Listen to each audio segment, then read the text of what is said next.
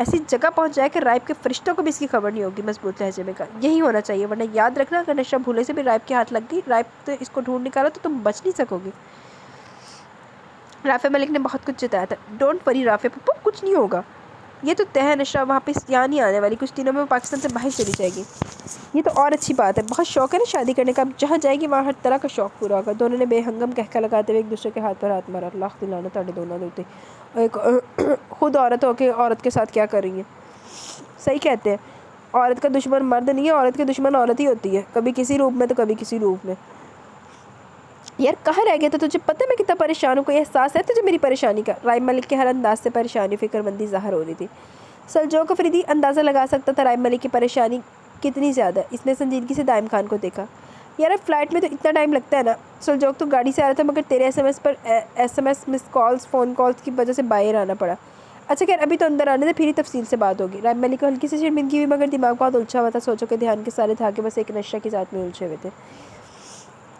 Blue colour کی jeans اور red T shirt, بکھرا ہولیا، بکھرے الجھے سے بال، اس کی بکھری سی کیفیت کو سلجوق افریدی نے بغور دیکھا۔ سلجوق افریدی خود ہی آگے بڑھا اور اس کے چوڑے شانے پر ہاتھ رکھ کر ہلکا سا ہاتھ کا دباؤ ڈالا۔ فکر مت کرو اور ذرا ٹینشن نہ لو، میں ہوں نا، انشاءاللہ یہ مسئلہ حل کر دوں گا۔ سلجوق افریدی نے نہایت نرمی سے اس کو سمجھایا تھا۔ رائب ملک نے الجھی مگر سوالیہ نظروں سے پہلے سلجوق افریدی کو پھر دائم خان کو دیکھا۔ دائم خان اس کی الجھن کو سمجھ گیا تھا۔ یہ سلجوق ہے میرا کزن، اور اس سے بڑھ کر نامور ڈی ایس پی جانباز بہادر سپاہی، میں نے اس کو تمہارے بارے میں بتایا، انشاءاللہ یہ نشہ کو ڈھونڈ لے گا، اس نے مضبوط لہجے میں کہا تھا۔ پلیز یار ہیلپ می۔ رائب ملک جذباتیت کی آخری انتہا پر تھا۔ اوکے اندر چل کے سکون سے بیٹھتے، پھر سکون سے مجھے ہر بات بتانا۔ سلجوق افریدی نے اس کو حوصلہ دیا۔ تم نشہ کو ڈھونڈ لو گے نا؟ رائب ملک نے آس بھری نظروں سے دیکھا، اس کی دیوانگی نشہ کے لیے ہر عضو سے ٹپک رہی تھی۔ انشاءاللہ ضرور۔ دائم خانی سلجوق افریدی اور رائب ملک کو اندر لے کر آیا تھا کیونکہ وہ رائب ملک کی بکھری الجھی حالت کو بھی دیکھ اور سمجھ رہا تھا۔ وہ تینوں ڈرائنگ روم میں آ بیٹھے۔ اچھا رائب مجھے یہ بتاؤ کہ تم دونوں کے علاوہ بھی یہاں کوئی آتا تھا؟ نہیں، میرے اور نشہ کے علاوہ یہاں کوئی تیسرا فرد نہیں تھا، نہ ہی کوئی آتا تھا، رائب ملک نے ہولے سے کہا۔ کوئی ان دنوں تبدیلی محسوس کی ہو تم نے؟ تبدیلی؟ رائب ملک نے اپنے دماغ پر زور ڈالا، پھر اچانک کچھ یاد آیا۔ ہاں کی تو ہے مگر وہ کوئی اتنی خاص نہیں ہے۔ رائب ملک کی نظروں میں وہ تبدیلی کوئی اتنی اہم نہیں تھی۔ جو بھی ہے بتاؤ مجھے، سلجوق افریدی نے سنجیدگی سے کہا۔ یہی اکثر رات کے تیسرے پیر نشہ بستر سے غائب ہوتی تھی۔ غائب ہوتی تھی مطلب بستر سے یا روم سے بھی؟ ہاں روم سے بھی۔ اس نے جانے کی نگاہیں چرا لی جو سلجوق افریدی کی زیر نگاہوں سے پوشیدہ نہیں رہ سکی، مگر اگر یہ جھجک ہی رہی تو کیس کو کیسے حل کیا جائے گا، اس لیے چھوٹی چھوٹی بات جاننا ضروری تھا۔ تو کہاں ہوتی تھی اور اس سے پڑھ کر رات کے تیسرے پیر وہ روم چھوڑ کے جاتی کیوں تھی؟ وہ کچھ لمحے کے لیے رائب ملک خاموش ہو گیا۔ اس گمبھیر خاموشی کو سلجوق افریدی نے ہی نہیں دائم خان نے بھی نوٹ کیا تھا۔ جب میری آنکھ کھلتی تو وہ روم میں نہیں ملتی، کبھی دوسرے روم تو کبھی کچن میں ملتی، اور اس سب کی وجہ رائب ملک پھر چپ ہو گیا۔ سلجوق افریدی کوئی ناسمجھ پولیس آفیسر نہیں تھا بلکہ وہ ان ذہین فتین سپاہیوں میں آتا تھا جو مجرم کو صرف اس کی خوشبو دیکھ کر ہی پکڑ لیتے۔ رائب، سلجوق افریدی نے دھیرے سے پکارا۔ رائب ملک نے ہولے سے جواب دیا۔ دیکھو رائب، تم مجھے بالکل دائم کی طرح سمجھو، اپنا دوست، غمخوار بھائی، جو کچھ بھی ہے مجھے بتاؤ، جب یہ اصل بات سامنے آئے گی۔ رائب ملک نے دائم خان کو دیکھا تو دائم خان نے گردن کو اس بات میں ہلکے سے ہلایا۔ وہ گھبراتی تھی میرے پیار سے۔ رائب ملک کی بے ساختگی پر نہ چاہتے بھی سلجوق افریدی کے لبوں کی تلاش میں تھی، ہلکے سے تبسم نے کروٹ لی۔ مگر ہو سکتا ہے یہ وجہ نہ ہو، سلجوق نے کچھ سوچ کر یہ بات بولی تھی، جس پر رائب ملک نے سوالیہ نگاہوں سے اس کو دیکھا۔ اچھا یہ بتاؤ، دروازہ کون کھولتا تھا جب تم آفس سے آتے تھے، تم یا نشرہ؟ نہیں نشرہ نہیں کھولتی تھی، اور میں نے سسٹم ہی ایسا رکھا تھا کہ دروازہ صرف میں ہی کھول سکتا ہوں۔ اگر ایسا تو پھر ہم بس سوکھ سے یہ بات نہیں کہہ سکتے کہ نشرہ نے دروازہ کھولا ہوگا، سلجوق افریدی نے نہایت اٹل لہجے میں کہا تھا۔ دروازہ کس نے کھولا کس نے نہیں، میرے لیے بات معنی نہیں رکھتی سلجوق، اگر کچھ معنی رکھتی ہے تو یہ کہ اس وقت نشرہ کہاں ہوگی، کس حال میں ہوگی۔ ٹوٹے ہوئے لہجے میں بہت سی کرچیاں تھیں۔ رائب میرے سوالوں کا جواب دو گے تو میں بڑا بول نہیں بولتا، مگر اللہ کا بہت کرم اور احسان ہے کہ 1 گھنٹے میں نشرہ کو تمہارے سامنے لا کر کھڑا کر دوں گا۔ سلجوق افریدی کے لہجے کی مضبوطی نے رائب ملک اور دائم خان کو یقین دلایا کہ وہ جو کہہ رہا ہے اس میں پوری سچائی اور پوری حقیقت ہے۔ جو کچھ سلجوق افریدی نے کہا وہ واقعی سچ کر دکھائے گا۔ اچھا پوچھو کیا پوچھنا چاہتے ہو، وہ ہارتے ہوئے لہجے میں بولا۔ نشرہ کے گھر والوں کو جانتے ہو؟ نہیں۔ وہ سمجھ نہیں سکا، یہاں نشرہ کے گھر والوں کو کیا ذکر؟ نشرہ نے کبھی تم سے اپنے گھر والوں کا ذکر نہیں کیا؟